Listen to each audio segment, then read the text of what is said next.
অনেক দিন ধরে ধানকুনি পাতা বাটা খাওয়ার ইচ্ছে হয়েছে। বাজার থেকে ঝটপট কিনে আনলাম 3 আঁটি। খুব বেশি দাম নেয়নি, 10 টাকা নিয়েছে। খুব একটা বেশি হয়ও নি। ছাড়ানোর পর এই কটাই বেরিয়েছে। খুব বড়জোর একজনই খেতে পারবে। তো যাই হোক, মিক্সির মধ্যে একটা কাঁচা লঙ্কা দিলাম, ধানকুনি পাতা আর একটা রসুন দিয়ে দিলাম। আপনারা একটা জায়গায় দুটোও দিতে পারেন, ঝালটা আপনারা যেরকম খাবেন সেই অনুযায়ী দেবেন।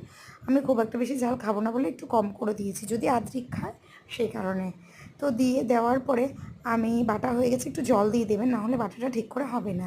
কড়াইতে সামান্য একটু তেল দিয়ে দিলাম, দিয়ে দেওয়ার পরে একটা শুকনো লঙ্কা দিয়ে দিলাম। শুকনো লঙ্কাটা একটু চিড়ে দিয়ে দিয়েছি, দিয়ে একটু অল্প একটুখানি কালো জিরে দিয়ে দিয়েছি। দিয়ে একটু লঙ্কাটা যখন একটু ভাজা হয়ে যাবে তখন আমি এই থানকুনি পাতাটা দিয়ে দিলাম।